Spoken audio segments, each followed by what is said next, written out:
sick of this shit. We're live.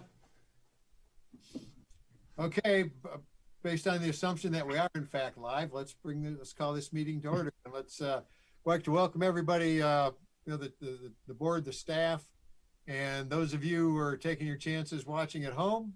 I'll call the April 20th business meeting of the Grosse Ile Township Board of Trustees to order. Stand by gavel. We'll call it to order at 7:51 p.m. Let's begin with the Pledge of Allegiance. The pledge allegiance to the flag. United States of America. To the republic for which it stands, one nation, under God, indivisible, with liberty and justice for all. All right. Hey, Derek. We still have a quorum. So let's get into tonight's agenda. Additions, any additions or deletions to tonight's agenda? Okay, with none offered, those in favor of approving the agenda as published, please signify by saying aye. Aye. Aye. Nay? No nays? Okay, so that carried unanimously. We have no presentations tonight. Brian, can we do public comment on tonight's 3 agenda items? We can, if anyone in the audience wants to give public comment. Okay, and that would just be on tonight's the 3 agenda items. Correct. I mean, it's open, so if anyone wants to, they just have to unmute themselves. Hey, gentlemen, Jameson Yeager here. Is the deer call part of the public comment? I know Mr. Loftus had it as one of his report items. It was actually, Jameson, it was entered there in error. We just got left from the last one. There's been no change. Mark Warnick wanted to give a report on that tonight. Okay, with Chief Warnick, then we'll let Chief Warnick bring up the latest on that. So can I ask about it then? Since it's on the agenda? If it's on the, yeah. Well, it's only supposed to be limited to tonight's agenda items. So why don't you let him give his report, and that may answer your questions. And then if he wants, he'll take a Q&A, or you can contact him after the meeting. Okay, thank you. All right. Any other comment on tonight's agenda items? Okay, with none offered, let's move on to the consent agenda, Mr. Treasurer. Yeah, Brian, I'd like to make a motion to approve consent agenda 20-001, which includes the report of trustee minutes, March 30th, registered, dated through April 17th, 2020, and approval to process tribute payments to May. Support. Okay, moved by the treasurer, seconded by Trustee Budny. Any comments from the board on tonight's consent agenda? Okay, with none offered, those in favor of approving the consent agenda as published, please signify by saying aye. Aye. Aye. Opposed? Okay, none offered, that carried unanimously. Let's move on to let's see, tonight's action items. The first one, I'll ask Mr. Nelson to introduce. Thank you, Mr. Supervisor. I would like to make a motion to award the temporary improvements to docks at Water's Edge Marina to Hearst Marine, utilizing a phased approach based upon rental demand. Okay, moved by Trustee Nelson.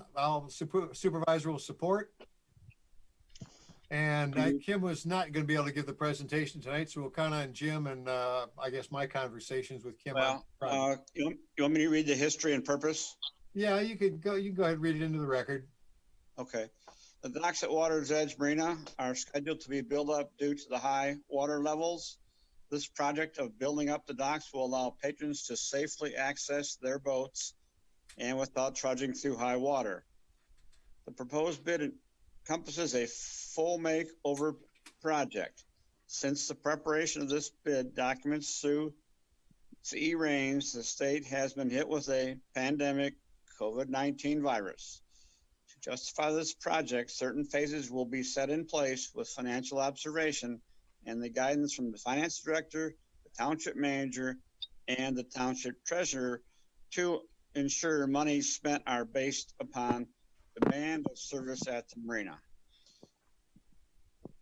The rec director, Kim O'Farrell, dock master Greg Phillips, and Hearst Marine will work together to implement a plan not to exceed expenditures of $50,000 per request for the demand of summer dockage slips.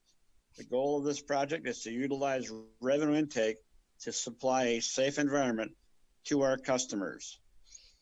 Let me get the financial impact real quick. There is one. Fiscal year 2021 budgeted amount $23,000 will be utilized toward the project.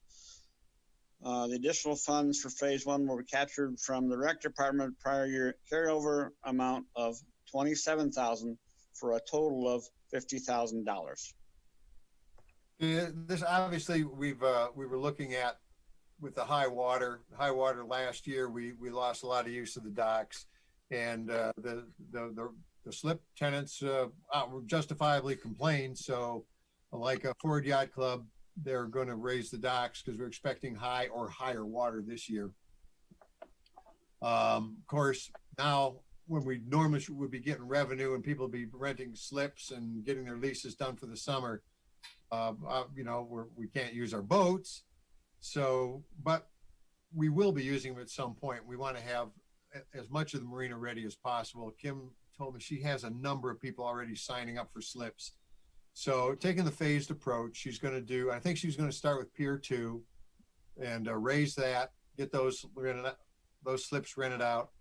If there's demand for another pier, we'll do Pier 3. If that fills up and there's demand for another, we'll maybe move on to Pier 4. That was her plan. It seemed to make sense.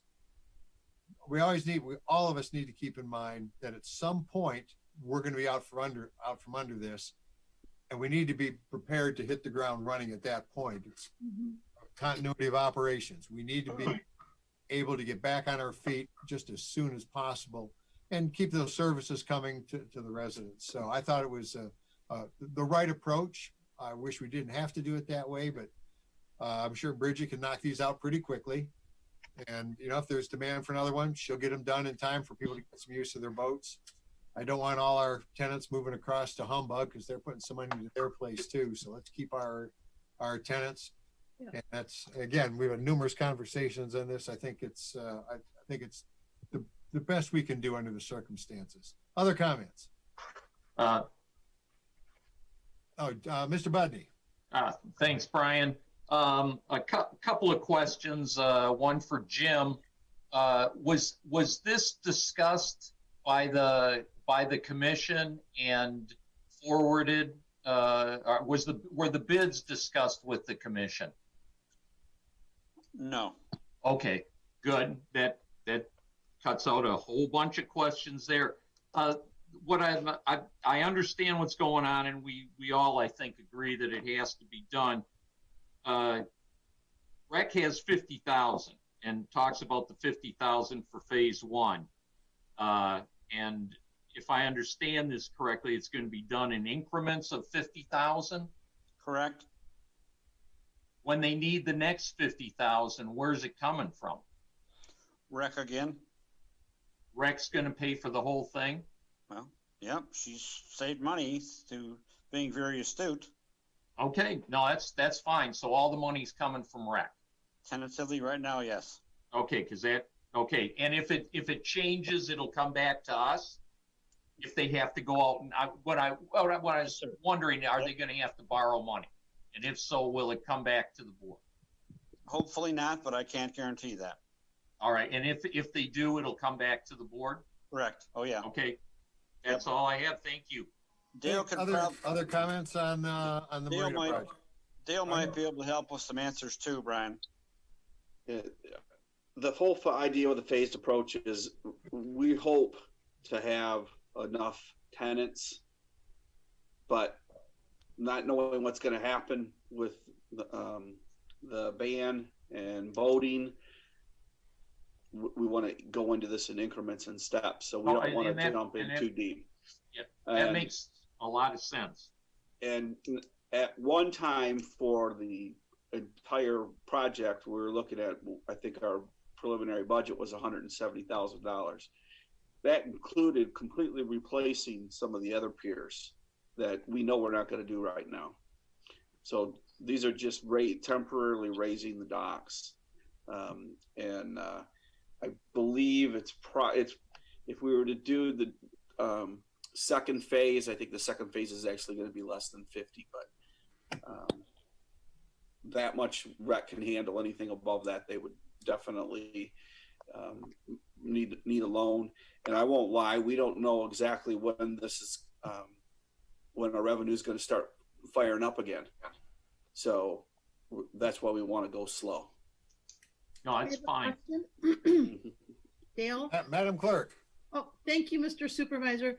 Dale, when we had talked to, I like the idea of the incremental, because right now, since we don't know what's happening, to do it in a rolling manner seems to make a lot of sense. At the same time, will the electricity stay in place? Are they repairing the electricity? I know in some of the docks they had to turn it off. Yeah, last summer we did an electrical improvement program, and we weren't 100% sure of how the contractors were going to look at this improvement, but they are located in such a manner that they do not have to be raised. But Okay. we do. If we run into some issues, then we might have to make some minor adjustments. But we actually had the electrician review that, and he actually emailed our rec director last week and said that what we're planning is everything's in order. Okay. And you had mentioned to me too that you do have a certificate of insurance on file for. Yeah, that was a question that Kim came up with this afternoon. Right, I had asked that earlier. Unfortunately, it wasn't included with their submittal, but they are a contractor that's worked for us, so we do have that on record. Okay, But well, that's important to know. before we start a project, we get an updated one to be sure anyway. It's the new year. Thank you. Any other questions, comments on this, on the, I do. Brian, one more thing. Go ahead, Yes. Tom. All right. It's unfortunate we can't do the whole project at one time. So one of my questions would be, what would be the potential start date of this, and what is how long is it going to take to do this first phase? That'd be my first question. Because it's the way this action item is written is very unclear. By approving this tonight, is this like a carte blanche? It never comes back before us. Will each stage come back before the board for approval before moving forward? Or is it just going to continually move on as, without our approval? But again, by passing this this action item tonight, what are we actually approving? Assuming that we vote to approve it. What are we actually approving? we're approving Kim $50,000 to start on as much work as she can get done, which will probably be, it'll definitely be one pier. That's good. So, but the next stage, will the next stage come back before the board? The next stage, we're estimating that to be less than $50,000. But if the board's more comfortable after the first 50, we can come back. As far as the timing goes, we don't know when the contractor is going to be able to mobilize and where they are with their other work. But we know that because of the seasonality and the water levels, we need to jump on this when we can. So based on their workload, if they can't start this job till middle of June and beginning of July, it's going to be very difficult to attract tenants, voters, if these risers aren't put in place prior to June 1st. It could be a problem, yes, sir. Well, again, we don't know what the water levels are going to be either. There's a lot of what ifs, but I know if we don't, well, I don't know if the water Yeah, well, the docks were all but need it. submerged today. That's why I'm asking these questions. Mm-hmm. Yeah, it's a bad day. So plus, we had a good east wind today, but Mhm. don't fix any of the piers, we lose that rent. Again, we all want to be able to get back to normal operations just as soon as possible. Well, the one thing with the marina is that you pay your winter dock, your winter storage, and your summer dockage up front. There's no rainy days, there's no snow days. It's too hot, it's too cold. You pay for it. Mhm. That's income that comes in twice a year. So I mean, we're not dependent upon the elements. But if those docks aren't ready by June 1st, why as a boater would I sign a contract for a dock space? That's why I'm asking. What is proposed start date on it? And we don't seem to know that. Well, no, we don't. Well, I'd like to say yesterday, but that's not the approval that we're getting from Lansing right now. Yeah. Again, there's that. That adds into it. They're already working on docks on East River Road. They're roofing houses on East River Road. I mean, there's a lot of construction going on. That shouldn't have any impact at all.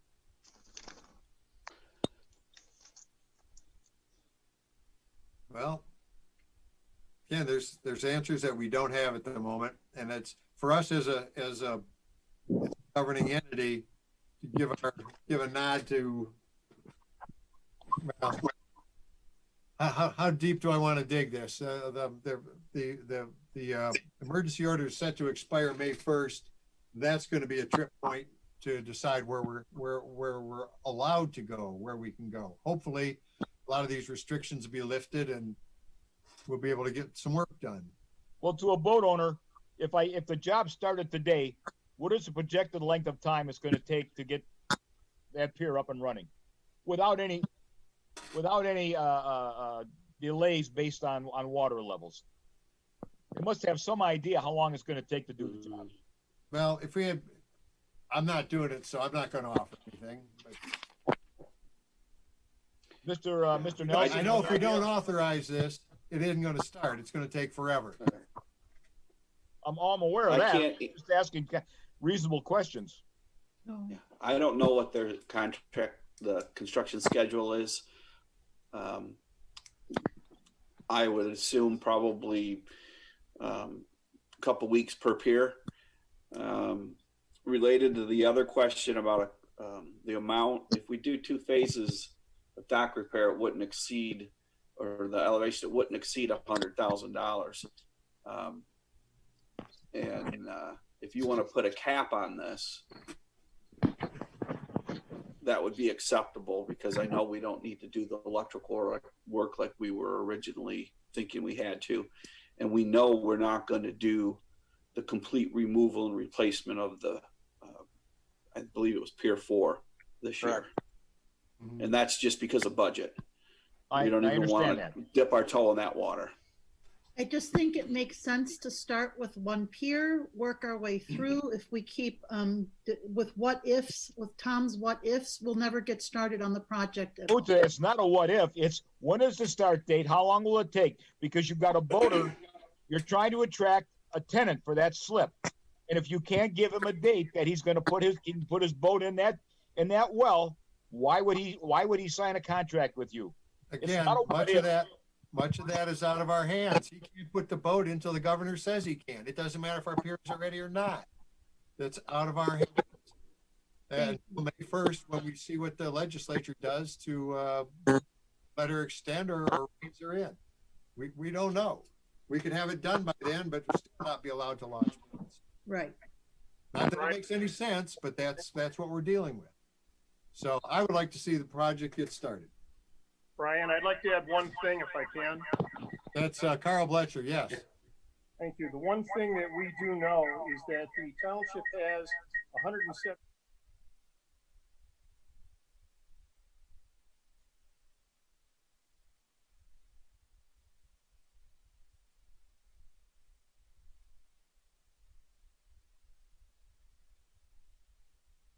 All right, I think some pros and cons, and let's just see if the board wants to appropriate the $50,000. I'm gonna call for a roll call vote, and let's start with Madam Clerk. Aye. Mr. Treasurer. Aye. Mr. Budny, Aye. Mr. Nelson, Aye. Mr. Bletcher, Aye. Mr. Malvesto. Aye. Okay, good discussion. Thanks. We'll call the motion carries unanimously. And let's move on to action item number 2, the purchase of the F-350 and GIS. Sounds like something Mr. Budny is going to enlighten us on. Thank you, Mr. Supervisor. We're going to stay on dry land here with this one. Based on the recommendation of the Groseal Public Service Commission, yes, the Groseal Township Board to hereby authorize the purchase of a 2020 Ford F-350 from Gorno Ford under the State of Michigan My Deal program at a cost not to exceed $38,510. Truck with lighting option. Second. Okay, moved by Trustee Budny, seconded by Trustee Nelson. Mr. Budny. Yes, you know, this is something that we've had in our budget for this year to replace. It's a replacement of an old truck. We use the State of Michigan My Deal to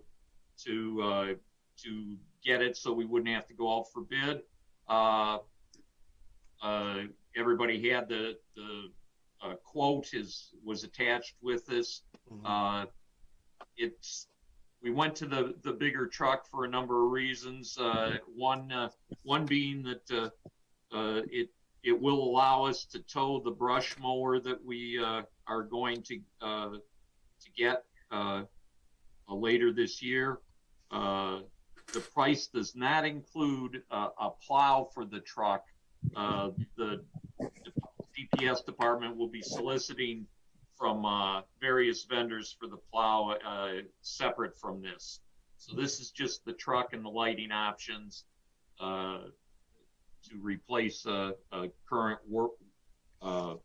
worn out truck. And I do have Derek along if you have any other questions. Derek, give us some background. Tell us. Evening, everybody.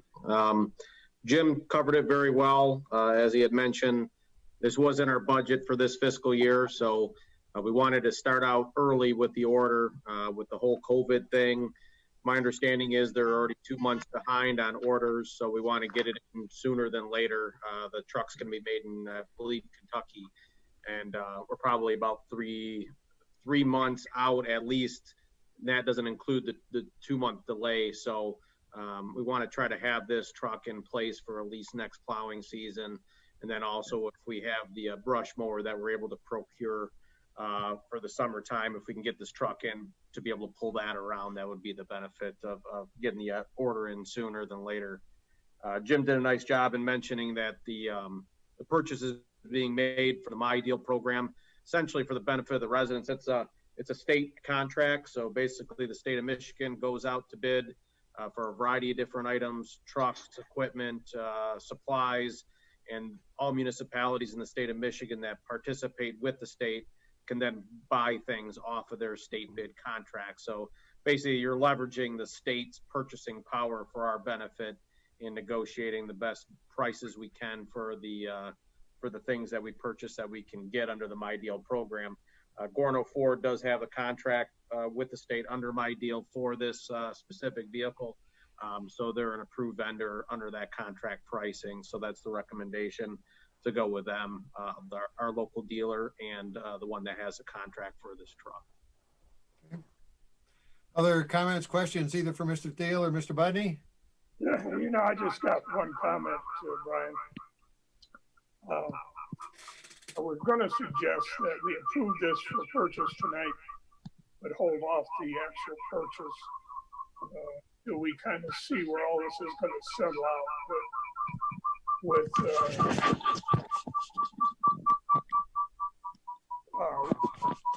with the time delay that we're going to be facing with this thing, I think it's probably prudent that we go ahead and process it.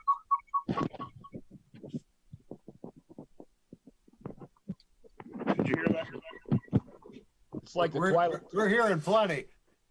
Do you have two microphones on in there? I did, I just turned one off. Probably too close together, yeah. Yeah. A little piece of information to maybe address some of that delay stuff too with the finances. So DPS, obviously we have a lot of different departments. We have water, we have sewer, we have, our road millage, we have drainage and whatnot. The funding for this purchase comes from a variety of different departments that we have, or different budget line items that we have across quite a few different funds. I think with the COVID thing, one of the areas that we're going to be impacted the most is out of community development. Community development is not participating in any of the costs associated with this purchase. So the funds for this purchase are coming out, I guess, just a real basic sense, is coming out of line items that revenue is more protected against recession or other drop-offs in revenue. We're going to see some reductions in community development, but people continue to use water and people continue to use sewer, and the millages are pretty much fixed. I mean, they can go up and down with property values, but the funding for this is pretty solid on a revenue end as compared to other funds. I understand that. Right. My comment is we're gonna have a lot of people that are gonna have some trouble paying some bills here. Sure. And I think we need to take that into consideration.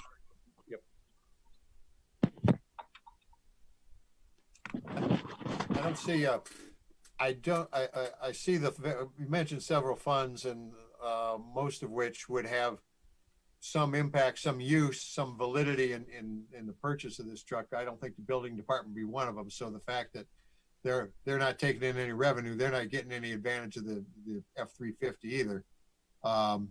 Ted's idea, though, that we appropriate the purchase, the appropriate funds for the purchase now, and then sit back, catch our breath, see what delivery dates are, production times, what our usage rate might be, and may authorize the purchase at a later date when we get some idea where we're going.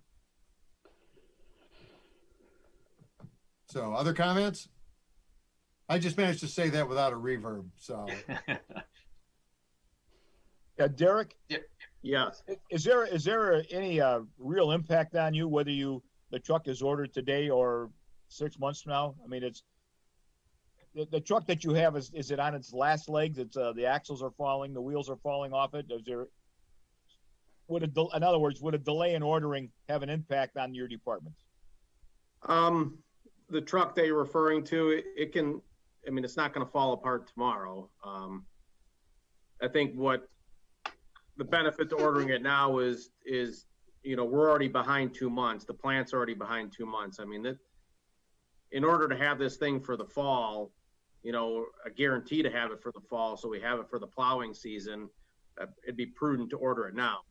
Can we continue to use the truck that we have right now that has a plow if it doesn't come in before the wintertime? Yeah, we can.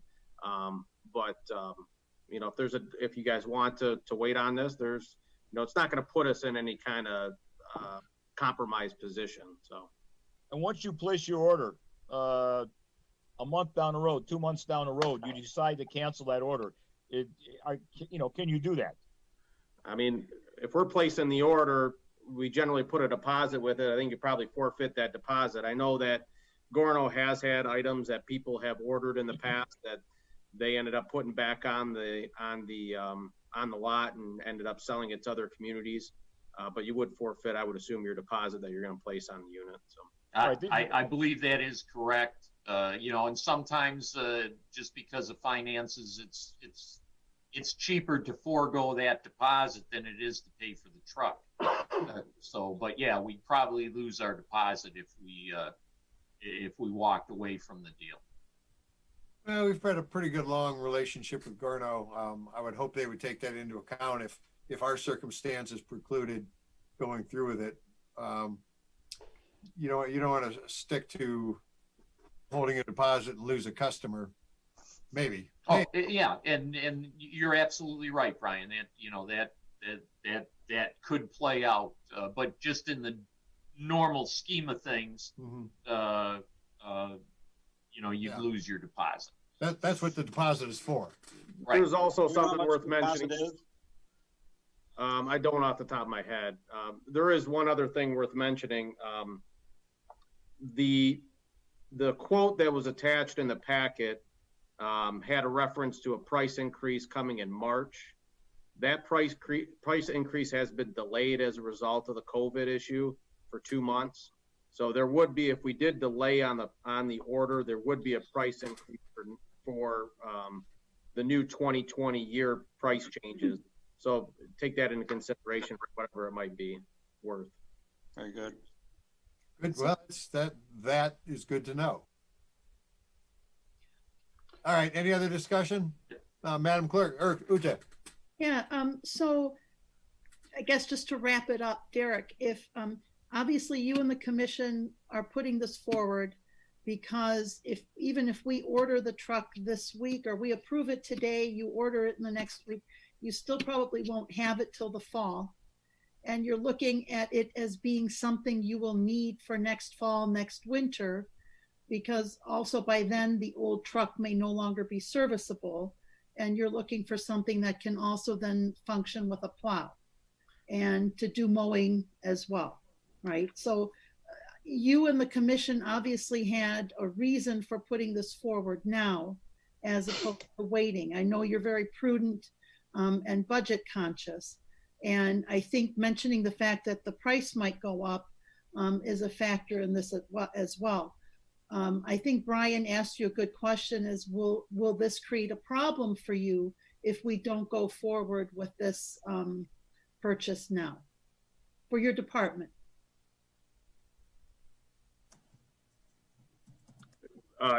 If we waited on it, would it cause a drastic problem? No, I don't think it would. It provides complications with increases in pricing and timing. Just keep in mind also, this doesn't include a plow, so I got to send it out and get it fitted with a plow too, which they got to order the plow material. And what we're seeing, and I think we'll address in the next action item too, is with all the virus issues, a lot of this stuff's getting to a point where it's being backlogged. So like on the computer equipment, some of the stuff, the production is slowed to the point where everything's getting backed up and it just delays and push things farther out. So you're going to see this with any kind of purchase, whether it's the truck or whether it's the plow or whether it's the service. So everything just gets drawn out farther than what it normally would. Well, and I think the point with the virus situation too is, as you know, politically speaking, we may be forced to be doing a lot of things ourselves, right? That things that the county used to do that they might not be able to do, things that the state might have done that we now have to do for ourselves. Mm-hmm. So on the level of being prepared, how does this truck fit in?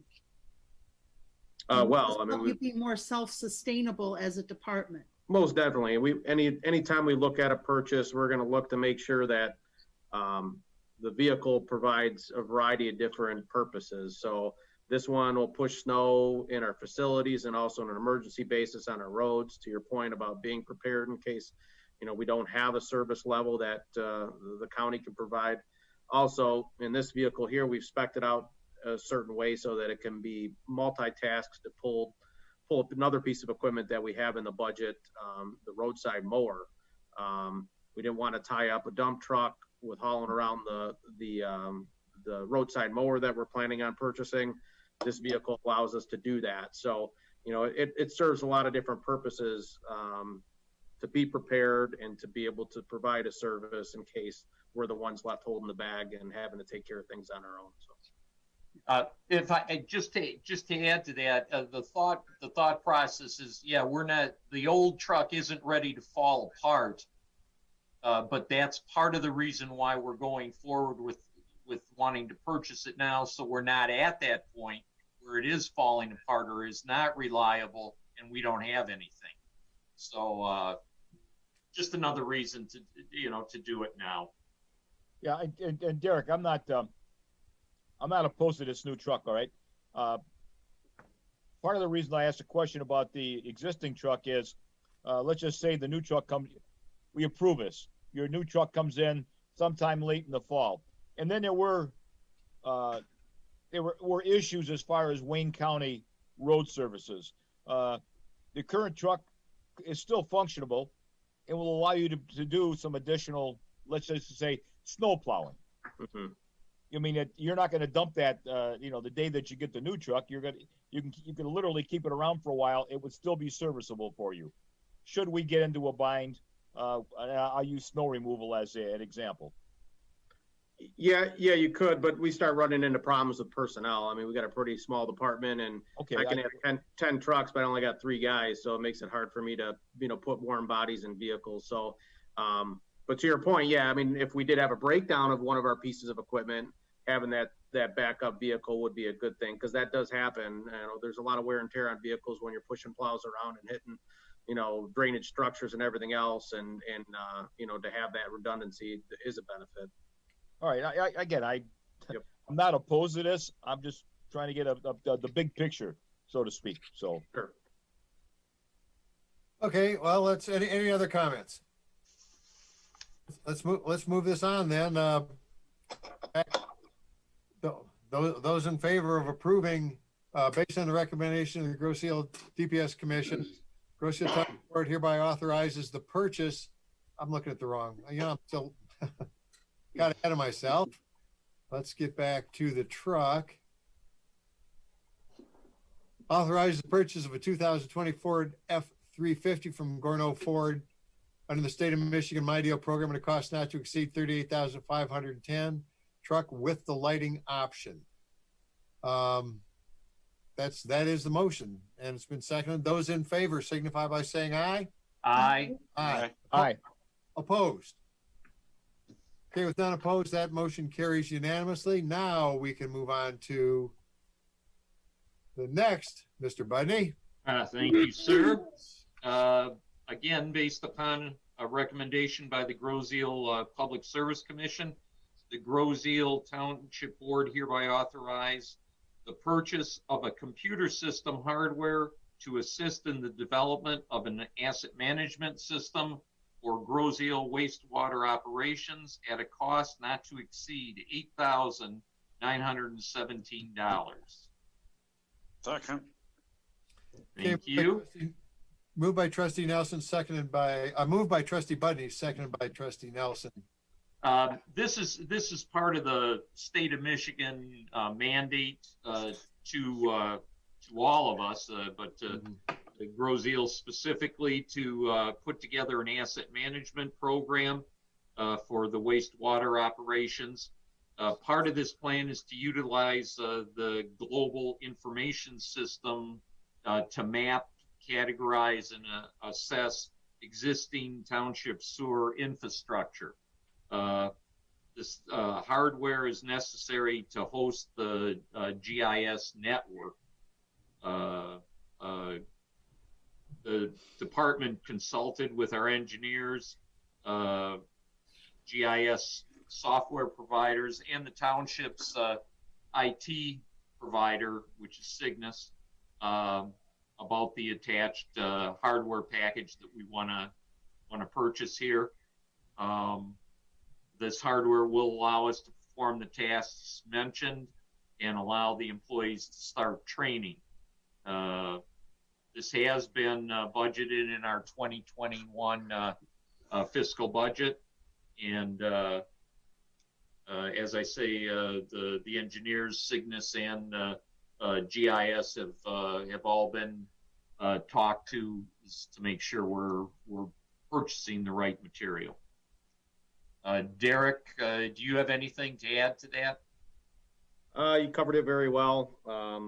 I just wanted to emphasize that we did our due diligence in working with Esri, which is the GIS software manufacturer, Cygnus, and our engineers to make sure that the package that we're putting together made sense for us, was capable of doing what we wanted to do, and then also, above all, doesn't cause problems for the township's current hardware at Township Hall. So what we have is a large amount of information that needs to be hosted. Basically, it's the map of our entire sanitary sewer system, which includes also the televising or the televised tapes of the sewer system, which have to be uploaded and stored somewhere that's accessible at the township. So this provides that hardware as well as some upgrades to our existing hardware at the township to make sure that we don't cause issues on the internal servers with hosting this large amount of information. As far as timing on this, we have the maps, the draft maps ready to go. So the engineers have advised us that now is the time to purchase this hardware. We put it off as long as we possibly could, knowing that technology is constantly changing. We wanted to wait until the last minute to make this purchase so that we have the latest, greatest. The system that's been designed here, I think, will definitely take care of what we need to do. Also, my staff will start training. The initial plans were to start training in April. There was some classwork that they were going to take for the GIS software that they'll be trained on, which is Esri. Some of those got canceled because of the COVID, so we're probably moving that training to hopefully May, and then once again in August, so that my staff will have the ability to be able to utilize this system that we're going to be put up and running. So this is for just the hardware aspect of things and the installation of the hardware.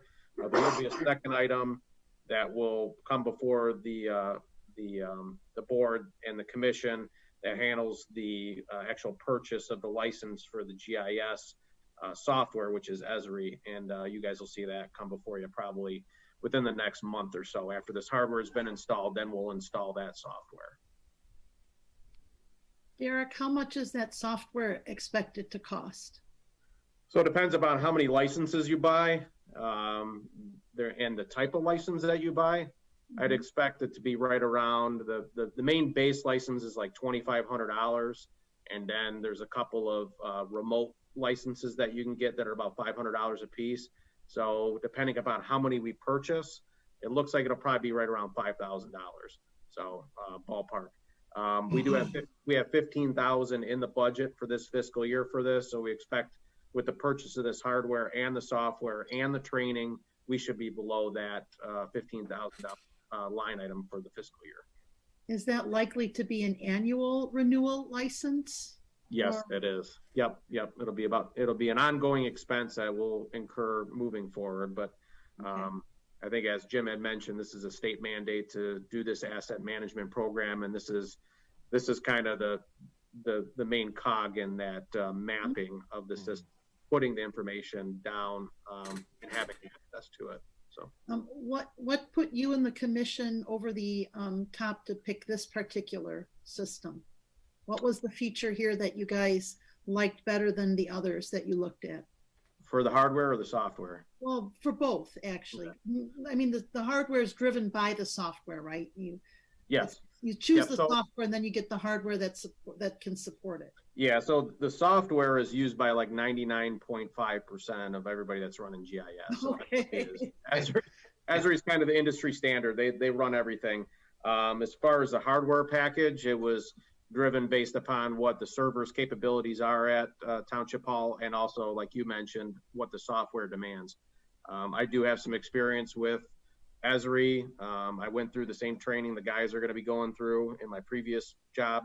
And then also the hardware package is similar to what I had and we used before, and it was very user-friendly and also worked very well for analyzing information. You'll see on the hardware package, there's a dual monitor system so that you can display your asset map on one side and then have your video for your asset inventory or asset review displayed on your other monitor. So we can actually we can select a manhole on point A, let's say on Church Road, and go to point B, let's say on Meridian, and actually physically watch the inside of the pipe from point A to point B to assess condition.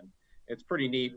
I even would use it when a resident would come in and they would have an issue with a sewer backup. We could actually physically map where their tap came in at, review the condition of the tap. So it's very user friendly, and it's a great asset to the department. So it actually, of course you don't like being mandated by the state, but it will be an asset that'll be useful to the township. If we can stop some of those water incursions, take some of the strain off our wastewater treatment plant, it'll probably pay for itself. I would think in a reasonable amount of time, if we can stop some of that extra water coming and find those incursions. And that's what this is all about. TV in the lines, assessing their condition. We do a criticality of the assets. So we determine how essential it is to the system. Then also we can determine its condition, and we can prioritize repairs and replacements based upon your asset assessment, basically taking a look at the network, seeing what we need to do first and what we can afford to do last. So it lays a roadmap for the future for how best to address any of those, like you mentioned, Brian, I&I issues that we experience. This may be one of those rare circumstances where state mandate may be a good investment. Well, and I've always offered to the residents or any of the trustees, elected or appointed or officials, come by if you want, take a look at the sewer video, because it's interesting to see the conditions of the pipes under the ground, because it's not often you get a chance to take a look at them. So it's worth a view once. Yeah, interesting is a good word. Right. But that's, it's one of the services we offer. People expect it to work. Yep. That's your job, Derek. Yep. All right. Any other questions, comments on this GIS purchase? I do have one comment for Derek. Tom. Hey, Derek, I want to thank you. Whenever you show up at the meetings, and I know you're there most of the time, and questions are asked about what's going on, and explanations of what you're doing or why you want to purchase something. You've always been very clear and made it very clear as to what you're doing, what you're attempting to do. I want to thank you for that. It certainly means a lot to me, and hopefully it means a lot to the residents who are out there watching you. So thank you. Well, I appreciate that. I got a good set of consultants that we work with, and a good group of staff members that help me to do my job. So it's they make it easy for me to do what I do and make sure you guys are informed. So. Well, you make it very clear to the public watching. So again, thank you. Thanks again. Thank you. Okay. Well, thanks, Tom. Anything else? With nothing else, with no other comments offered. Okay. Based on the recommendation of the Grosse Ile DPS Commission, the Grosse Ile Township Board hereby authorizes the purchase of computer system hardware to assist in the development of an asset management system for Grosse Ile wastewater operations at a cost not to exceed of $8,917. Those in favor, please signify by saying aye. Aye. Opposed? None offered. That carries also. In that. Thank you all for your support tonight. Appreciate it. Thanks, Derek. Thank you, Derek. You, Derek.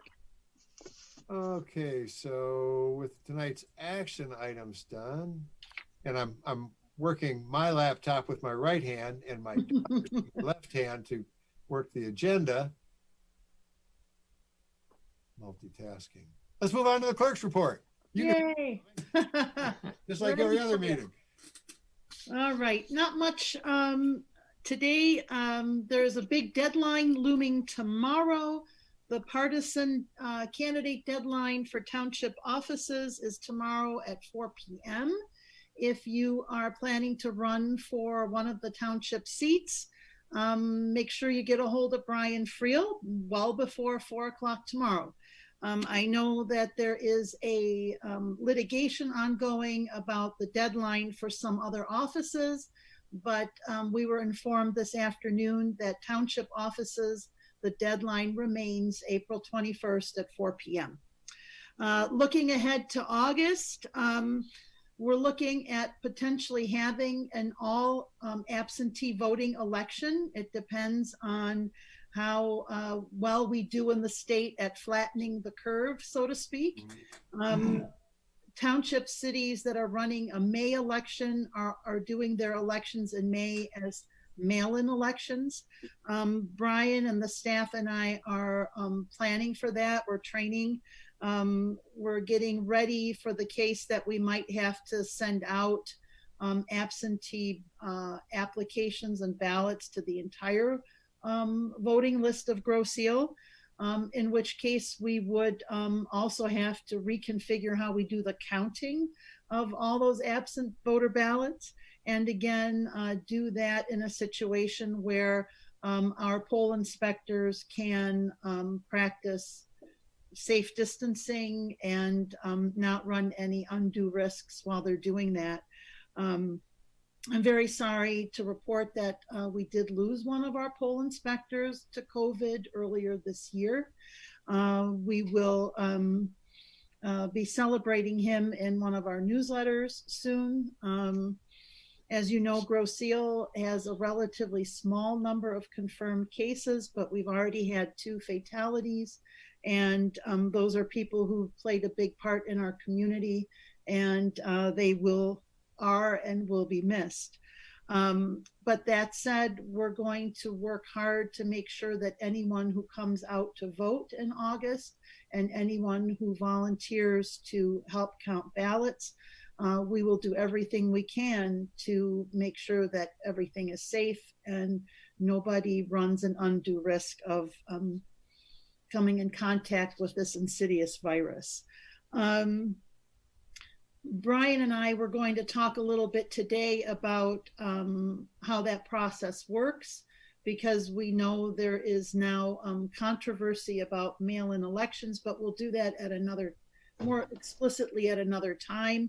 But we have every faith that the way we run our elections, they are recountable, they are not likely to be hackable, and if they are hackable, at the bottom line is we have every paper ballot in our possession, and if push comes to shove, can hand count every ballot. So we are very confident. Again, we're a small community. These kind of things are very, for us, relatively easy to manage. So Bryan, unless you have something else to add about elections, that's it for the clerk's report. Nope, that's good. Thank you, Madam Clerk. Mr. Treasurer.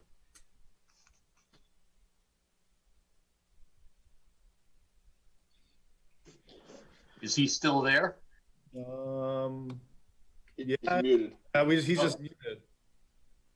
They've been coming in, handling the finances. Everything is going fairly well. So other than that, I have no report. Okay, thank you, Mr. Treasurer. Let's move on to trustee reports. And let's see, first on the list tonight, Mr. Budny. Thanks, Bryan. Yeah, like everything else, things are pretty quiet as far as the commissions.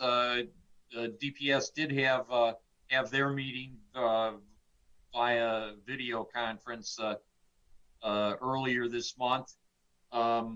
Nothing much to report. I did want to make a comment about waste hauling, pickup. I got some calls today because people saw red trucks instead of yellow trucks, and it had a different name on it. It's still, it was priority running the trucks. They do use Premier trucks when if they need fill-ins, they rent them from Premier, and that's why the name's on it. But we haven't changed our waste hauler. It's still priority. So if they're red, don't worry about it. That's it. Stay safe, everybody. Thanks, Jim. Just while we're on waste hauling, I'm hearing nothing but positive comments. So again, back to your commission and the work you did picking out priority waste. Other than we still haven't figured out recycling yet, and again, that's out of everybody's hands apparently. They're doing a good job, so it was a good call. Thank you. Let me move on to Mr. Bletcher. Thank you, Mr. Supervisor. The 3 reports I have include Greenways open space. There was no meeting in April because of the COVID virus, but we do have volunteers looking for a trail to replace and move a little bit west of the existing trail in Meridian Woods. That was done because the current trail runs through a vernal swamp wetland, and we're looking to move that to the west to higher ground to avoid that wetland. The second commission I sit on is Bicycle Pedestrian Advisory. We've had a subcommittee meeting exploring future pathways for bicycles and pedestrians.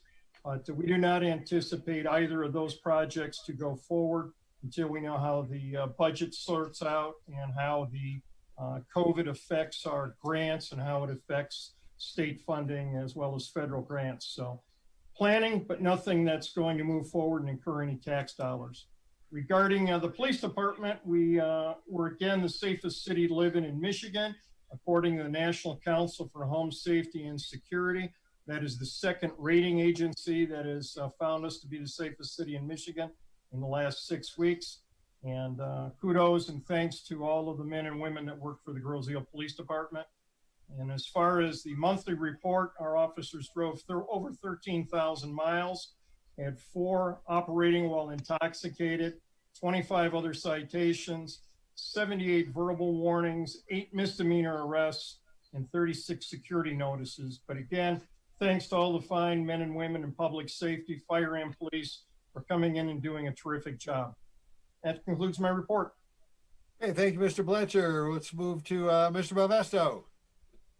Mr. Supervisor, I want everybody to know that our new fire chief, Russ Beaudry, he's really come into a hornet's nest, to say the least, and we're all aware of that. But I want to tell you that Russ is coming up to speed very quickly. I have conversations with him on a fairly frequent basis, and he wanted me to share with you tonight that to date, he has had 155 EMS calls and 23 fire calls. He wants everybody to know that the volunteer fire department, all the men there, they're in great spirits. Their morale is high in these times. Of course, they have concerns for themselves and their families, but they're out there. They're doing the job. They said, Russ said, the funny thing is after they make a call, nobody wants to leave the fire station because they're all suffering from severe cabin fever. So they'd much rather stay at the fire hall than go home. So he just wants you to know that their morale is high and they're doing well. And Russ is coming up to speed very quickly. So hey, he just wants to thank you for all your support. You being the residents for all the support of the fire department, and they're out there. They're gonna be there when you need them, and that'll end my report. Okay, thank you, Mr. Malvesto. Mr. Nelson. Yes, I have a question for Dale, if I could. Dale, did Bridget indicate to Kim or to you when she might be able to start after we approve this tonight? Well, we would like to say right away, and I think she would probably make it as fast as she could, but we have to wait and hear what the governor tells us later this week. Okay. So hopefully you may. Okay. Thank you. The rest of the rec report, pending the governor's orders, Recreation Commission meetings will resume on May 28th, 2020 at 6 p.m. via phone conference call live on GITV. Number 2, fiscally preparing for seasonal operations, evaluation of amenities along with staffing levels. Number 3, reevaluation of the recreation budget for 2020-21. Number 4, evaluation of all recreation programs. Number 5, senior transportation will be suspended until further notice, and parks remain closed until further notice. Announcements. The Grosse-Ile profile has been put on hold. Any or all of the Recreation Department can be found on the Grosse-Ile Recreation Facebook page. Senior shopping will continue through May. Call 734-216-4905 if any GI senior needs supplies or groceries. Special thank you to all residents that donated to the Stock Up for the Seniors Day. Many hard-to-find items were donated and ready to distribute to our seniors in need. A big thank you goes out to the Easter Bunny for his wonderful visit to the island on Easter Sunday. Number 5, Meals on Wheels continue with delivery on Mondays with 5 frozen meals to all applicants. Number 6, Island Fest 2020 has been canceled, but we are looking at a smaller event, possibly for September, October, pending the situation. Number 7, and lastly, boater safety program scheduled for May has been canceled, and that's all I have. Hey, Jim, Yep. Mr. Supervisor, Yes, can I just say something? by all means. Jim, I just want to tell you what a marvel Kim Farrell is, and the energy and just, I mean, she is the Energizer Bunny, if nothing else. And if you'll pass that along to her, I've just heard so many compliments from her from people, and I wanted to pass that on. Thank you. I'm sure she's watching tonight. She's getting a little tired of me telling her how wonderful she is. So, but kind of from somebody else, she appreciates it. And she's just here for the residents, and that's what she does. So thank you. We're lucky to have her. Oh, yeah. Yes. Okay, thank you, Mr. Nelson. Township Attorney's Report, Mr. Sorty. I just have a quick note as I reached out to the board. We're watching closely the actions in the 33rd District Court from a couple perspectives. One, we don't want to drag people into the court, obviously, that don't need to be there. At the same time, we want to make sure that once this thing breaks and we get back in there, that we don't have a huge backlog of cases that it starts to affect the individual's rights relative to those cases. So last Friday, we did have a video conference with Judge McNally and Judge Hessen and the attorneys from all the communities that participate in 33rd. We talked about a lot of those issues. Everything seems to be looking like it'll be okay. We're looking at handling several types of hearings and plea agreements via video conferencing. And in fact, today we conducted our first one for the township this morning. It was obviously a new thing for me, but it went well, and I think it's gonna work out well. So we'll be able to make sure that we don't have a huge backlog, and those that have been charged with something have a right to get it moved along. So I'll send a full report out to the board, but and if anybody has any questions about anything else going on, as always, you guys know how to get a hold of me. Thank you, Mr. Sorty. Township Manager, Mr. Ream.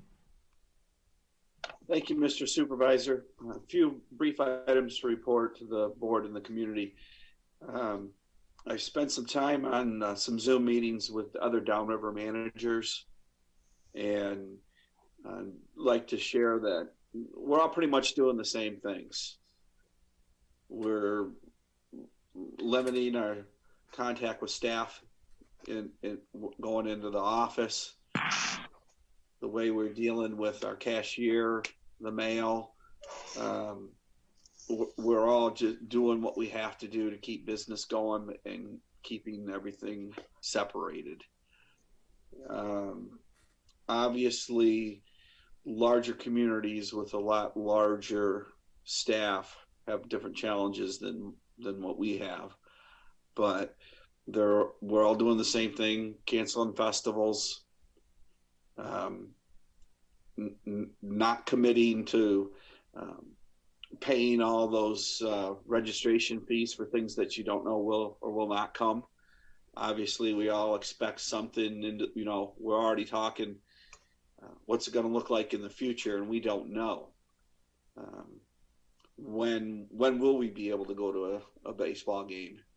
But these are the types of things that are going to take time, and a lot of the questions that are yet to be answered. But it was comforting to know that we're all doing the same from that aspect. Police and fire departments all around are doing what they do the best, and that's responding. And it's good to know that everyone's pitching and trying to help each other out. I'm so pleased with our entire staff, all the management team, all the department employees. Everyone's pitching in, helping out. I haven't heard that's not my job. I'm not going to do this. I'm not going to do that. We're all trying to help each other. We're working remotely. We're doing Zoom meetings. We're calling in. We're getting our messages, and we're keeping things going. People, obviously, the real estate market, although may it be slow, it's not ended. People need meter readings. They need tax information, and we're getting that to everyone. We're keeping things going as best as we can. It may not be within 20, 30 minutes. It might be within a day or so, but it's getting taken care of. And I just want to assure the board and the residents that we will do just that. Email us, leave us voicemail. Everyone's checking everything as often as we can, and we're getting that taken care of. So we're hopefully we'll be out from this soon, but it is serious. Like Clerk O'Connor said, we're a small community, and we know some people that it's hit. I've had some family members, so it is for real. So everyone stay safe. What I want to do, the last comment is, it's going to sound like a lot of, we'll just say puffery, but like it or not, it's my turn to give the giant kudos to Mr. Friel. These meetings, the Zoom, the teleconferences that he's been setting up for us, he does these throughout the day with the employees and management team. He keeps the mail going. I think he actually likes the fact that not many of us are in the building when he's there, but that's okay.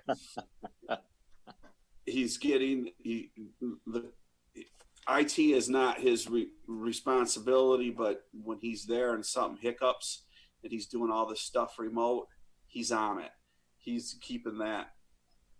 It's usually fixed by the time I find out about it, and that's because of his efforts. So, but all the calling, conference call, the Zoom, the mail, computers.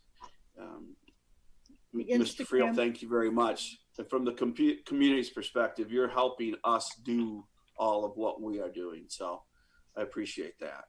And I just want the board and the residents to know that's how we're getting it done. And he's a big part of it. Thanks, Brian. That's all, Mr. Thanks, Brian. Thank you, Brian. Okay, well, I guess we'll move on to Supervisor's report. And where do I start? I'm a couple of conference calls a day. Let me got a recap of some of the big ones with Wayne County. As you see, I try to get these. I get them to Brian in the morning. We get the morning situation report, and that's the longer report from Wayne County, a little more verbiage. And there's a lot of good information there. And along the left side of that, if you're looking at it, you get the hard stats. It does not include Detroit, but it gives you nation, state, and out Wayne County stats on how the pandemic is going. That gives you the latest developments and some of the macro data. And then the afternoon status report is just the numbers, statistics by community for that day, and then the cumulative totals. I think we had our third confirmed. We had another one confirmed today, so we're at 23 confirmed with the 2 fatals. What I don't know, where are the confirmed cases? Are they hospitalized? Are they recovering at home? I don't know when they're released from the hospital. I was on a conference with Debbie Dingle today, and I asked her if HIPAA, which really constrains what information I could give out or which the hospitals could give out, if it could be relaxed, so I could at least let our firefighters know if they bring somebody in on one of the rigs, if that person tests positive, I think they need to know about that to start evaluating themselves. But we don't have that capability. I wish I could tell neighborhoods who, if somebody was confirmed as positive, if they had been in close contact with that individual, they could start watching their health, at least start taking their temperatures to see if they look like they're going to be symptomatic. Unfortunately, it's just, she was unable to, she didn't think they were going to be able to peel back that HIPAA, because there's so much more that goes into that. Yeah. That they'd be able to relax that. So folks, I'm sorry. I'm giving you all the information I have. I get it to Mr. Friel. He gets it out by every means available. We just can't tell you anymore because I don't know anymore. Wayne County Emergency Management, I spend a lot of time on the phone with them. Let's see, their conference calls are Thursdays. And one of the topics of conversation was the reopening of the former Viber Hospital in Lincoln Park. It's it's on Outer Drive, kind of on the border between Lincoln Park and Detroit. Being taken over by Insight. And they're getting $500,000 out of the CARES and CDBG funding from the county. A couple of us on that call found it troubling that this closed hospital is getting bucks to reopen, whereas Beaumont, Wayne County is closing. Do you need the capacity? If they need the capacity, why is Beaumont, Wayne not saying? It's nobody had an answer to that, but I see some things that need to be. I'm just going to say that we need to keep we as community leaders, as elected officials, we need to ensure that we're looking at these things very, very closely. And the most discouraging thing I heard on the recent call was the management of fatalities. The families, there's so many, the families don't have a means of recovering a loved one who's passed. There's nothing they can do with them. They can't orchestrate arrangements, funerals, cremations, burials. So they're getting refrigerated trucks and using them as temporary morgues. This is going to be a long time coming out of that. It's continuity of operations. This is going to be a long time recovering. It's just a horrible situation, not just losing a family member, but not being able to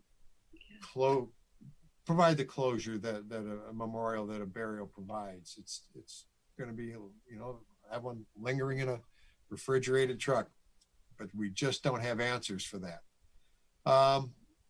We have opportunities for our expenditures getting reimbursements through FEMA. Been advised there's one portal per community. That would be us, and Russ Beaudry is going to be working that among his other many duties and responsibilities. Fortunately, if you're all with board remembers, we approved a local support plan for the Wayne County Emergency Response Plan. Because we have that plan done, we are eligible for reimbursement. So, it was kind of tedious. We got it done, but it's done. We are eligible for reimbursement. Communities that don't have a support plan are not eligible for reimbursement. So we might be putting one up together real quickly, but we're ahead of them. I do have some updates. Obviously, we had some key position changes: police chief, fire marshal, DPS directors. So all those names will be updated, and a new version of that will be sent to the board for, I don't know if you want to approve it or just for recognition, acknowledgement, and then get that up to Wayne County. I did send a draft or a temporary addendum to my good friend Valcille Parker up at the Emergency Management Office. So she is getting that updated for us. We're in good shape there. Other meeting items.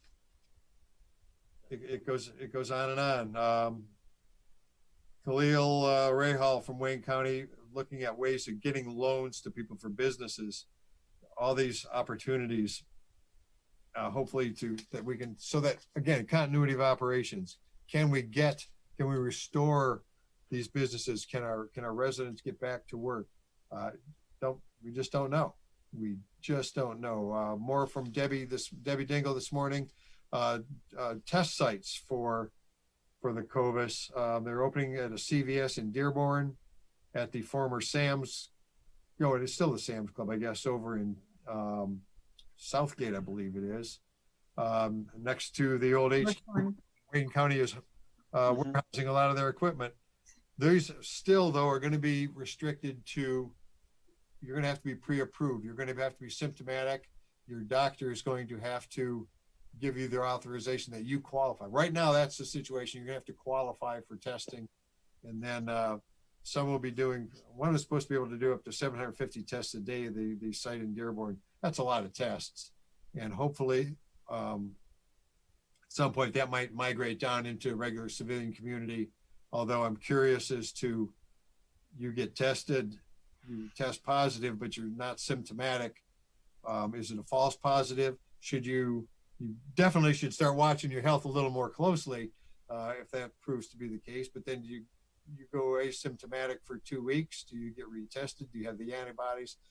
I don't know at this point how many problems that would solve. Mrs. O'Connor probably would be far more expertise than I have. If you want to chime in, Uta, I just don't know if this is for the general public. Our firefighters, our EMS guys, yeah, they're getting exposed, but they're getting exposed. Healthcare workers are. In our clinic, we're getting a lot of calls from patients who are confirming what you just said, that they have mild symptoms, but they don't qualify for testing. And part of the problem is there aren't just enough tests to go around. The other part is if you are asymptomatic, the test won't really necessarily say anything. So you may not, they don't have any accurate way of saying, do you really have it or not if you are asymptomatic? So what we're waiting for is the serology tests. This is what I hear my doctors talk about. It's the blood test that test for the specific antibody to this particular virus. There's a lot of tests out there right now that might identify a different COVID virus, since almost all colds are tend to be coronaviruses, and there have been many. So again, there's no one test right now that can tell you, have you been exposed, or are you not immune? Nothing that has been tested to the point where they can say that this is going to be 100% accurate. And again, if you think you've had the virus, like we know some people who have, the test won't tell you anything now if you no longer have symptoms. So it doesn't help then to have the test if you are no longer having symptoms. But it's just very complicated, very confusing. Our little clinic is getting more calls every day. The last week, it seems like there's a small surge headed our way, in a sense. Detroit has had the majority of cases in Wayne County. If you follow the list that you share with us every day, Livonia, Westland, Taylor, Dearborn have the higher numbers. But the smaller communities like Gibraltar, Grosse Ile, Flat Rock, we're slowly catching up to those numbers. So, I think it's still a big wait and see. But bottom line is, if you test positive, they're going to tell you to stay home for at least 2 weeks. That's all I have. Sorry, it's not more. But it's just such a fluid environment. We're learning every day. I listen to a lot of doctor reports, healthcare expert reports, investigative scientists. It's we're learning a lot. We're starting from way behind. But thank you for that input. Somebody pretty much on the front lines. A couple other items. As if we didn't have enough problems, Corps of Engineers spoke at one of the presentations at the emergency management one the other day, and the water table, the grounds are still saturated. The water is not at flood levels now, but the water levels are saturated. We're getting into the wet season, so expect high water again this year. Whether it'll be record highs, we don't know. For those of you who were very close last year and didn't bag or take sandbags to mitigate it, we do have sandbags available. We have fill available. They're hard to fill on an individual basis, so please just bring one member of your household if you can. And the general average is about 10 bags an hour wears a guy out. So we're still limiting you to picking up 20 at a time at public safety. So if you need sandbags, expect high water. If you need sandbags, we have the bags, we have the fill, and a lot of us have time to do it, I guess. So this would be, while the weather is good for the next few days, you might want to get ahead of it. Again, I can't predict the rainfall, who knows, but those are available for you. And I'm sure there's a bunch of other stuff I missed, but get your census done if you haven't done it. Let's, our numbers are in the high 60s. We were in the 2010, Grosse Ile Township was in the 80s. I want to get us back up there. So again, you got time on your hands. It took online, it took me just about exactly 5 minutes, but at the time there were only 2 of us in the household. So like I said, your results may vary, but get the census done. And since the chief offered to give us an update on the deer count, if there's any new information. Chief, are you on? Are you still willing to fill us in on anything I didn't cover last time? Yeah, I'm here, sir. All right, Chief. Yeah, I'm just going to give a report of our final deer call here. Well, the floor is yours, so to speak. Okay. GIPD started our deer call in late December 2019, and we finished in February 2020. We received 100 deer tags at the start of the call. We were then provided 10 additional tags, making our final call numbers to 110 deer. Contrary to social networking, the police department was initially provided 100 tags by the DNR. They afforded us permission to obtain an additional 10 tags in February. The DNR did not give us the permission to obtain any more deer permit tags than 110 for the 2019-2020 deer call season. Because of funding for processing and logistics exceeding 110 deer was also not available. We came up with approximately 5,000 to 5,500 pounds of venison was donated to charities and homeless shelters in the metro area. All the deer were field dressed by the officers involved in the taking of the animals and taken to a meat processor, which prepared the meat for human consumption.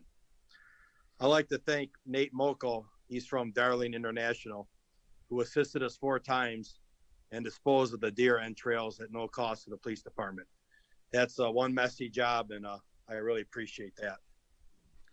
Everyone that was involved with the deer call were certified Grosse Ile police officers, plus an additional officer from an outside agency.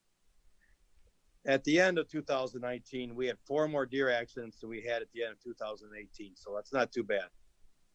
Comparing the months of February of 2019 and February 2020, we sustained the same amount of car deer crashes for each month of each month. So we have 3 last year at this time and 3 this year at this time. The final cost of our deer call was approximately $14,227. We were thinking it was going to be between $16,000 and $20,000, so I think we did well on that. We came under budget for that. I would like to thank DNR wildlife biologist Zach Cooley for all his help and assistance during the deer call. I would also like to thank Carlos and Joe's, who generously processed the meat that was instrumental in assisting and accepting delivery at a moment's notice. There's sometimes we showed up with 10 deer. The next day we had 8 deer, and it was just a mess. And they did complain one time, and they really did a great job for us. I'd like to thank Ed Kostroff and Harbor Light for feeding the homeless and needy. His volunteer spirit gives us insight to his character, and his contributions are greatly appreciated. He's one good guy, Mr. Ed Kostroff. And finally, I'd like to personally thank all the officers that assisted during the deer call. I'm very proud of all the hard work they did. It was a lot of work. I helped a lot too. And moving 250-pound deer sometime, it's a job. And I just want to thank everyone that did it. And that's all I have. And next year we learned a few things, and next year we'll try to do better. That's all I have. All right, thanks, Chief. With that, that concludes my report and the Chief's report, and we will open up a public comment. I'm gonna, because Mr. Yeager had expressed the first interest, you're gonna go first. So introduce yourself. We're still trying to name an address to keep the meetings as close to normal. I know you're a Grosse Ile resident, and welcome to Grosse Ile Township Business Meeting. Thank you, sir. So Jameson Yeager, 24657 Hickory, over by the police station. I do appreciate the police chief's report that does give me a little bit of info. What I was trying to figure out is, I know there was issues with the count. And Mr. Loftus, you'd stated nobody knows how many deer are on here or on the island here.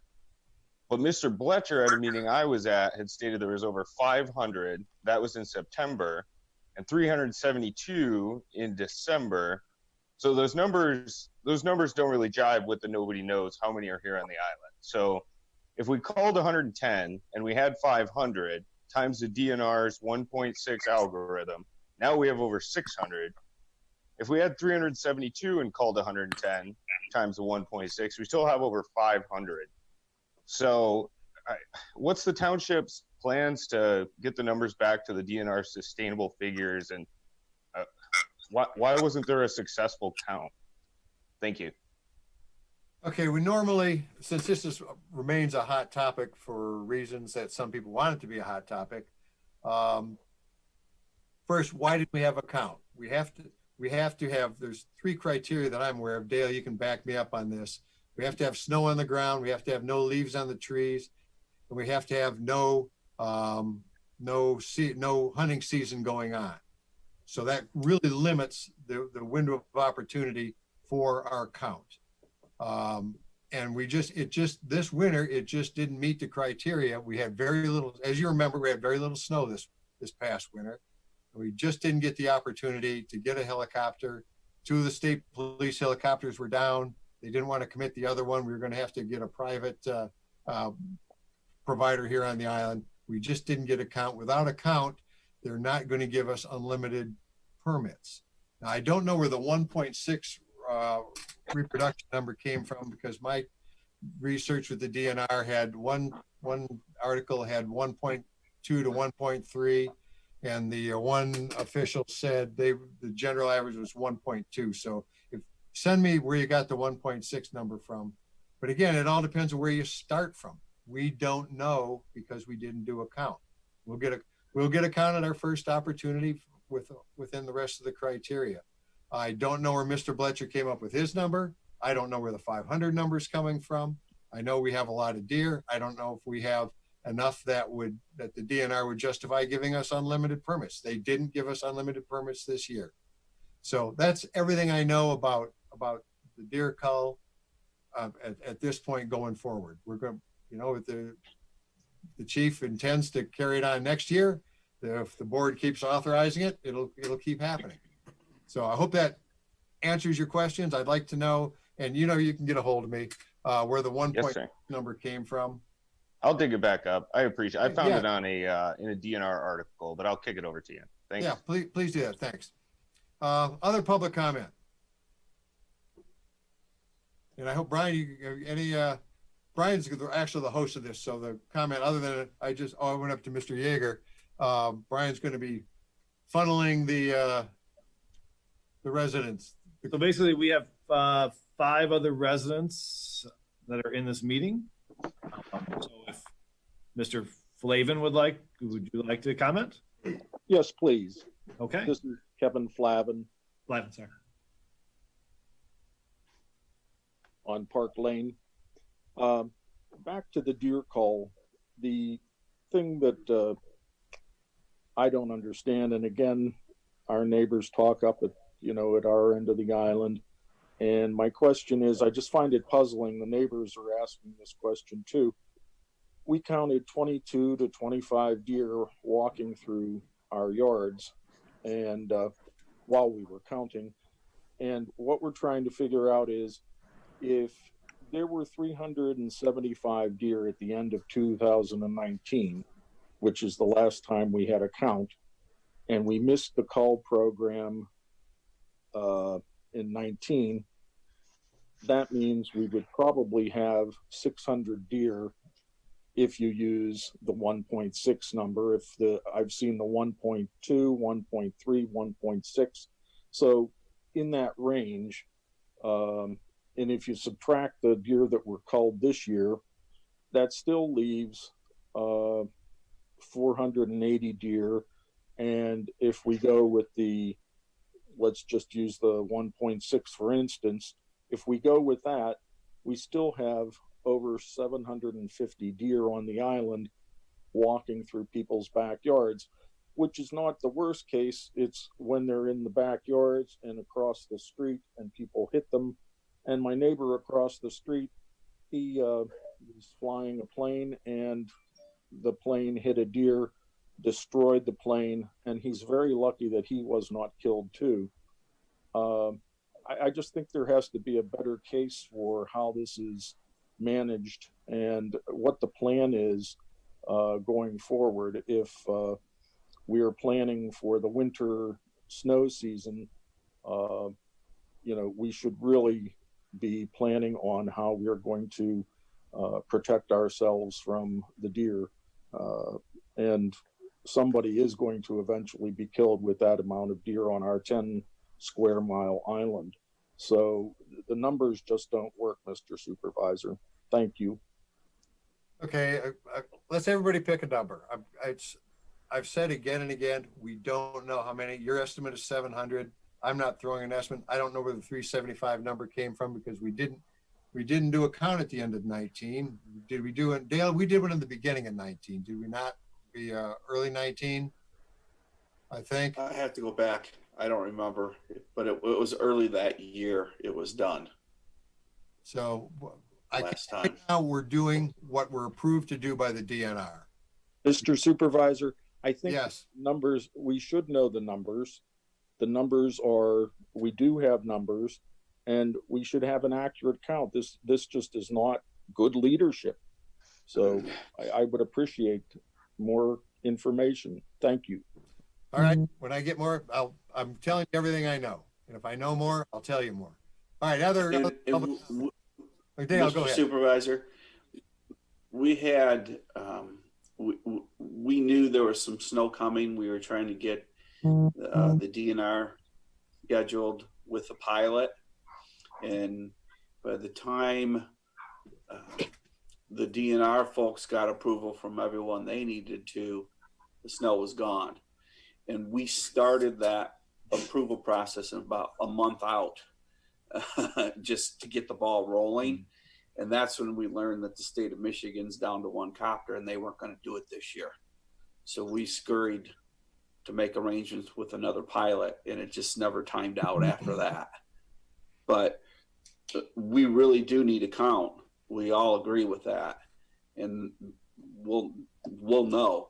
And the state is anxious to know what the count is too, so they know whether the permits they're giving us are enough, or if they're too many. I don't know exactly what's happened since the last count. None of us do.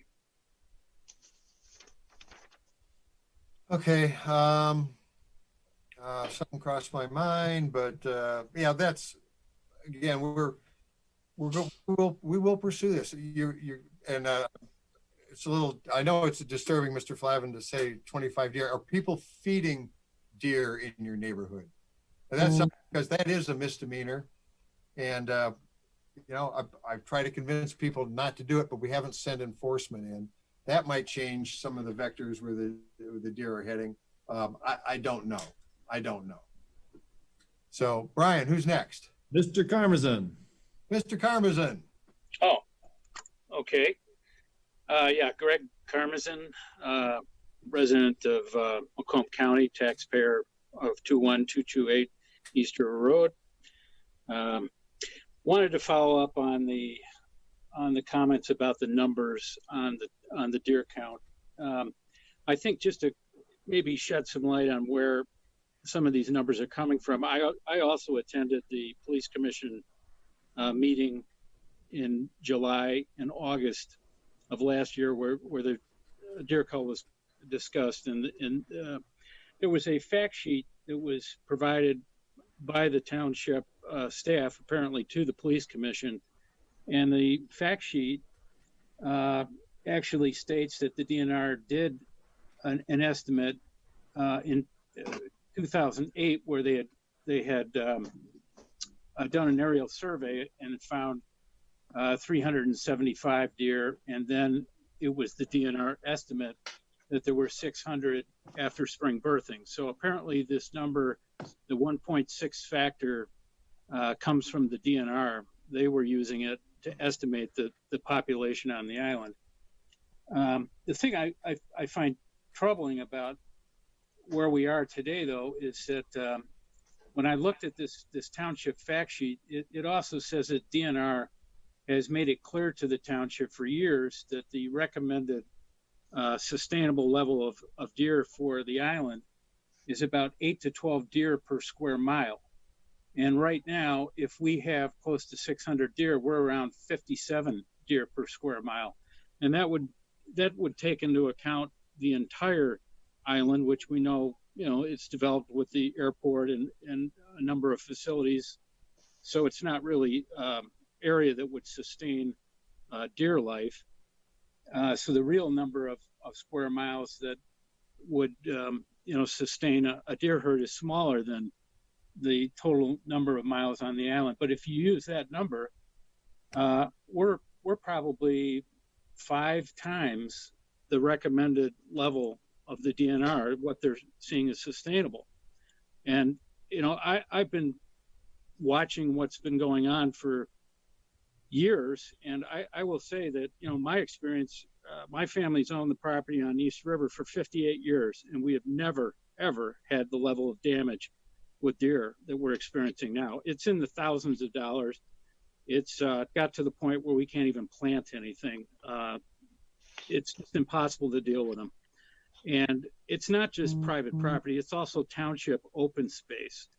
I think it's a biological fact when you start to see a browse line that's 4 feet high throughout large spans of wooded area, that the deer population is overpopulated. And if, I think it would be worthwhile, the township might want to talk to the city of Ann Arbor about this.